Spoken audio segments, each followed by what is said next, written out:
राधे राधे दोस्तों, आप सुन रहे हैं लक्ष्मी कुमारी इन्फो पर मुंशी प्रेमचंद की कहानी सच्चाई का उपहार। चलो चलते हैं कहानी की ओर। तहसीली मदरसा बराम के प्रातः अध्यापिका मुंशी भवानी सराय को बागवानी का कुछ व्यसन था। क्यारियों में भांति भांति के फूल और पत्तियां लगा रखी थी, दरवाज़ों पर लताएं चढ़ा दी थी। इससे मदरसे की शोभा अधिक हो गई थी। वह मिडिल कक्षा के लड़कों से भी अपने बगीचे के सींचने और साफ करने में मदद लिया करते थे।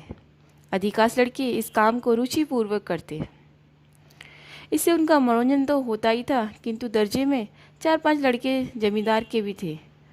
उनमें ऐसी दुर्जनता थी कि यह मनोरंजन कार्य भी उन्हें बेकार प्रतीत होता। उन्होंने बाल्यकाल से आलस्य में जीवन व्यतीत किया था। अमीरी का झूठा अभिमान दिल में भरा हुआ था। वह हाथ से कोई काम करना निंदा की बात समझते थे। उन्हें इस बगीचे से घृणा थी। जब उनके काम करने की बारी आती तो कोई ना कोई बहाना करके उड़ जाते। इतना ही नहीं, दूसरे लड़के बहकाते और कहते, वाह बड़े फारसी और बेचे तेल। यदि खुरपी कुदाल ही करना है तो मदरसे में किताबों से सर मारने की क्या ज़रूरत है। यहाँ पढ़ने आते हैं कि कुछ मजबूरी करने नहीं आते। मुंशी जी इस अवज्ञा के लिए उन्हें कभी कभी दंड दे देते थे। इससे उनका दोष और भी बढ़ता था। अंत में यहाँ तक नौबत पहुँची कि एक दिन उन लड़कों ने सलाह करके उस पुष्प वाटिका को विध्वस्त करने का निश्चय किया। 10 बजे मदरसा लगता था, किंतु उस दिन वे 8 बजे ही आ गए और बगीचे में घुसकर उसे उखाड़ने लगे। कहीं पौधे उखाड़ फेंके, कहीं क्यारियों को रौंद डाला, पानी की नालियाँ तोड़ डालीं, क्यारों की मेड़ें खोद डालीं। मारे बहे के छाती धड़क रही थी, कहीं कोई देखता ना हो। लेकिन एक छोटी सी फुलवाड़ी के उजड़ते कितनी देर लगती है। 10 मिनट में हरा भरा बाग नष्ट हो गया। तब यह लड़के शीघ्रता से निकले, लेकिन दरवाजे तक आए थे कि उन्हें अपने सहपाठी की सूरत दिखाई दी। एक दुबला पतला दरिद्र और चतुर लड़का था। उसका नाम वाज बहादुर था। बड़ा गंभीर शांत लड़का था। उधम पार्टी के लड़के उससे जलते थे। उसे देखते ही उनका रक्त सूख गया। विश्वास हो गया कि इसने जरूर देख लिया होगा। यह मुंशी जी से कहे बिना ना रहेगा। बुरे फंसे, आज कुशल नहीं है। ये राक्षस इस समय यहाँ क्या करने आ गया। आपस में इशारे करते हुए मिला लेना चाहिए। जगत सिंह उनका मुखिया था। आगे बढ़कर बोला, आज इतने सवेरे कैसे आ गए? हमने तो आज तुम लोगों के गले की फांसी छुड़ा दी। लाला बहुत दिख किया करते थे, ये करो वह करो, मगर यार देखो कहीं मुंशी जी से जड़ मत देना, नहीं तो लेने के देने पड़ जाएंगे। जयराम ने कहा, क्या कह देंगे, अपने ही तो हैं। हमने जो कुछ किया है वह सबके लिए ही किया है, केवल अपनी ही भलाई के लिए नहीं। चलो यार, तुम्हें बाजार की सैर करा दें, मुंह मीठा करा दें।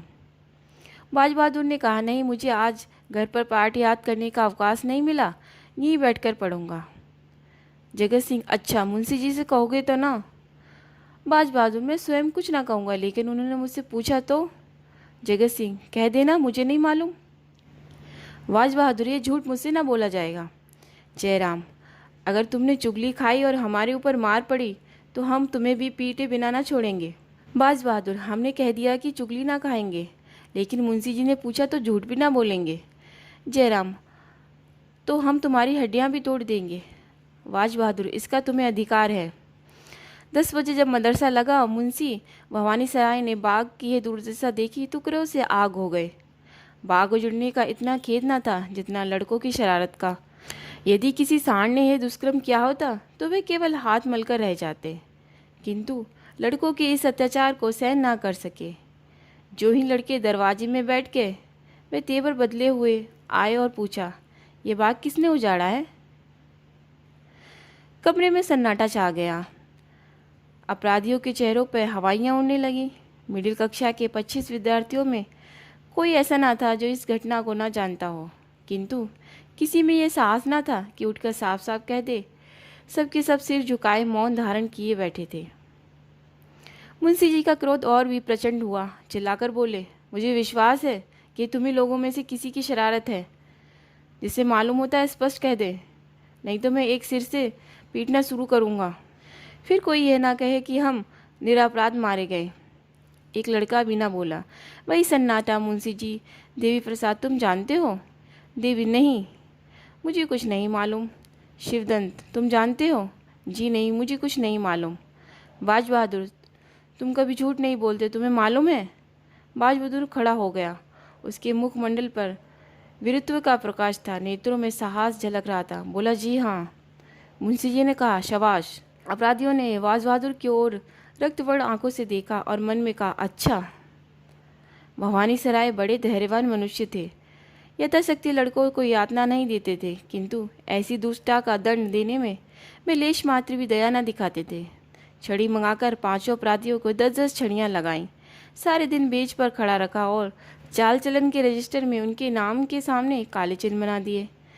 बाज बहादुर से शरारत पार्टी वाले लड़के यूं ही जला करते थे। आज उसके सच्चाई के कारण उसके खून के प्यासे हो गए। यंत्रणा में सहानुभूति पैदा करने की शक्ति होती है। इस समय दर्जे के अधिकांश लड़के अपराधियों के मित्र हो रहे थे। उनमें षड्यंत्र रचा जाने लगा। आज बाज बहादुर की खबर ली जाए, ऐसा मारो कि फिर मदरसे में मुंह न दिखाए। ये हमारे घर का विधि है। दगाबाज बड़े सच्चे की दुम बना है। आज इस सच्चाई का हाल मालूम हो जाएगा। बेचारे बाज बहादुर को इस गुप्त लीला की जरा भी खबर न थी।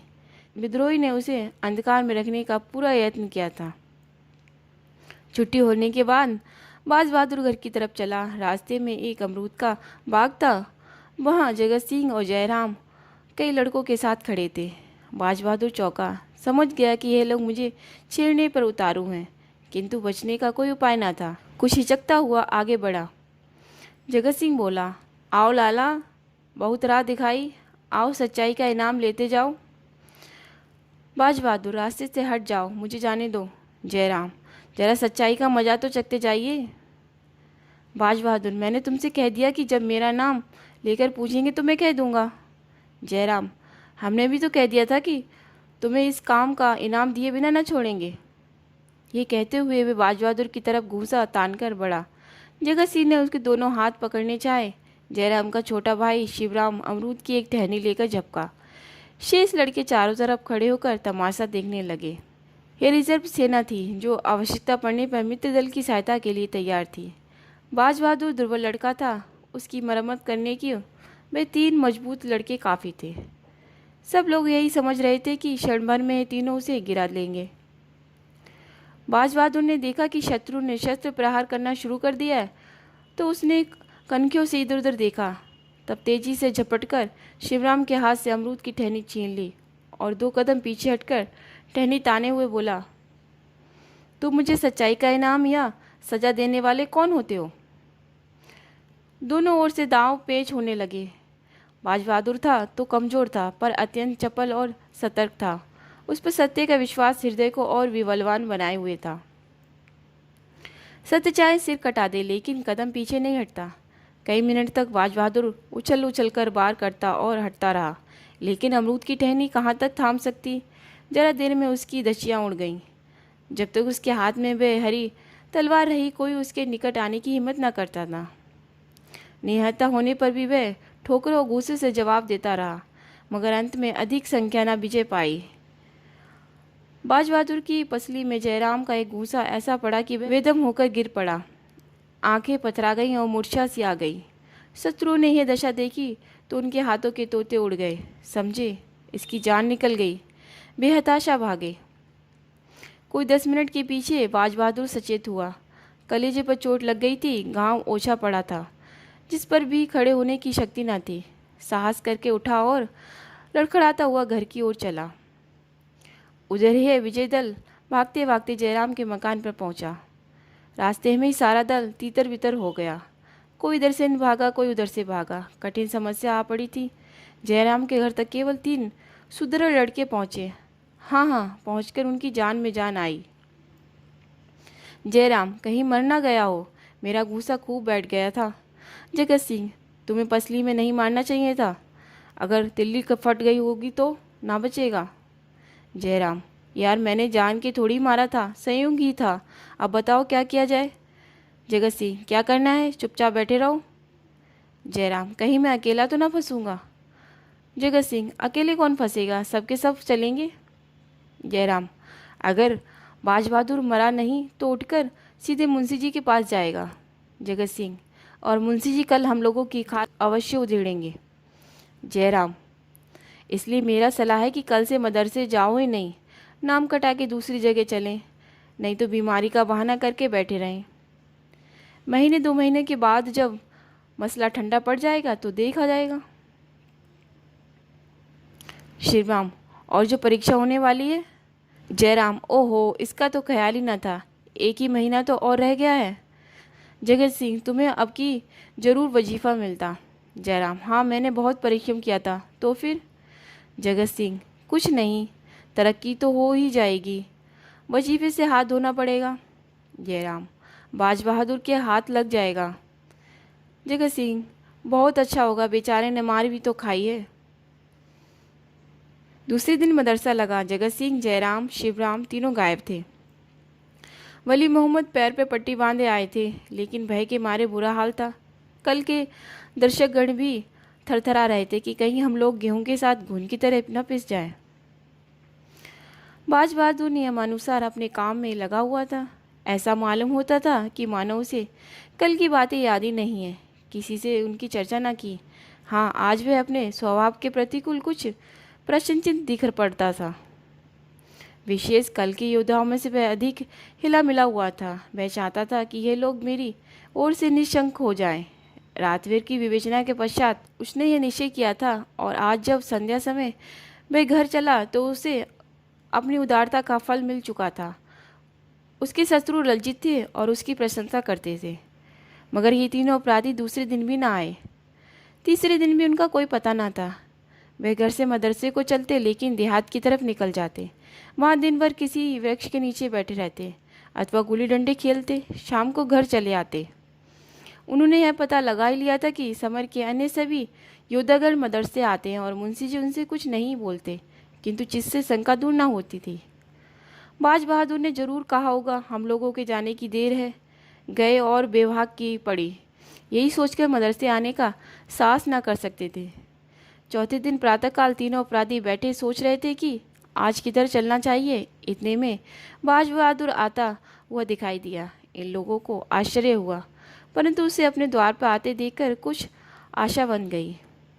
ये लोग अभी बोलने भी ना पाए थे कि बाज बहादुर ने कहा, क्यों मिस्टर, तुम लोग मदरसे क्यों नहीं आते? 3 दिन से गैरहाजिरी हो रही है। जगत सिंह, मदरसे क्या जाए, जान भारी पड़ी है। मुंशी जी एक हड्डी भी तो ना छोड़ेंगे। बाज बहादुर, क्यों? वली मोहम्मद, दुर्गा सभी तो जाते हैं, मुंशी जी ने किसी से भी कुछ ना कहा। जयराम, तुमने उन लोगों को छोड़ दिया होगा, लेकिन हमें भला तुम क्यों छोड़ने लगे? तुमने एक एक की 3-3 जड़ी होंगी। बाज बहादुर, आज मदरसे चलकर इसकी परीक्षा ही कर लो। जगत सिंह, ये झांसे रहने दीजिए, हमें पिटवाने की चाल है। बाज बहादुर, तुम्हें कहीं भागा तो नहीं जाता? उस दिन सच्चाई की सजा दी थी, आज झूठ का इनाम देना। जयराम, सच कहते हो? तुमने शिकायत नहीं की? बाज बहादुर, शिकायत की कौन सी बात थी? तुमने मुझे मारा, मैंने तुम्हें मारा। अगर तुम्हारा गुस्सा ना पड़ता तो मैं भी तुम लोगों को रणक्षेत्र से भगाकर दम लेता। आपस के झगड़ों की शिकायत करना मेरी आदत नहीं है। जगत सिंह, चलो तो यार, लेकिन विश्वास नहीं आता, तुम हमें झांसे दे रहे हो। कचूमर निकलवा लोगे? बाज बहादुर, तुम जानते हो झूठ बोलने की मेरी मान नहीं है। ये शब्द बहादुर ने ऐसी विश्वास उत्पादकता रीति से कहे कि उन लोगों का भ्रम दूर हो गया। बाज बहादुर के चले जाने के पश्चात तीनों देर तक उसकी बातों की विवेचना करते रहे। अंत में यह निश्चय हुआ कि आज चलना चाहिए। ठीक 10 बजे तीनों मित्र मदरसे पहुंच गए, किंतु चित्त में आशंकित थे। चेहरे का रंग उड़ा हुआ था। मुंशी जी कमरे में आए। लड़कों ने है खड़े होकर उनका स्वागत किया। उन्होंने तीनों की ओर तीव्र दृष्टि से देखकर केवल इतना कहा, तुम लोग 3 दिन से गैर हाजिर हो। देखो, दर्जे में जो इम्तिहानी सवाल हुए हैं उन्हें नकल कर लो। फिर पढ़ाने में मग्न हो गए। जब पानी पीने के लिए लड़कों को आधे घंटे का अवकाश मिला तो तीनों मित्र और उनके सहयोगी जमा होकर बातें करने लगे। जयराम, हम तो जान पर खेलकर मदरसे से आए थे, मगर बाज बहादुर है बात का धनी। वली मोहम्मद, मुझे तो ऐसा मालूम होता है वह आदमी नहीं देवता है। ये आँखों देखी बात ना होती तो मुझे कभी इस पर विश्वास ना आता। जगत सिंह, भलमानसी इसी को कहते हैं। हमसे बड़ी भूल हुई कि उसके साथ ऐसा अन्याय किया। दुर्गा, चलो उससे क्षमा मांगे। जयराम, हाँ, तुम्हें खूब सूझी आज ही। जब मदरसा बंद हुआ तो दर्जे के सब लड़के मिलकर बाज बहादुर के पास गए। जगत सिंह उनका नेता बनकर बोला, भाई साहब, हम सब के सब तुम्हारे अपराधी हैं। तुम्हारे साथ हम लोगों ने जो अत्याचार किया उस पर हम हृदय से लज्जित हैं। हमारा अपराध क्षमा करो। तुम सजनता की मूर्ति हो, हम लोग उजट, गवार और मूर्ख हैं। हमें अब क्षमा प्रदान करो। बाज बहादुर की आंखों में आंसू आए। बोला, मैं पहले भी तुम लोगों को अपना भाई समझता था और अब भी वही समझता हूँ। भाइयों के झगड़ों में क्षमा कैसी? सबके सब अब गले मिले। इसकी चर्चा सारे मदरसे में फैल गई। सारा मदरसा बाज बहादुर की पूजा करने लगा। वह अपने मदरसे का मुखिया, नेता और सिरमौर बन गया। पहले उसे सच्चाई का दंड मिला, अब की सच्चाई का उपहार मिला। दोस्तों, ये तो थी मुंशी प्रेमचंद की कहानी सच्चाई का उपहार। मिलेंगे एक नई कहानी के साथ। राधे राधे।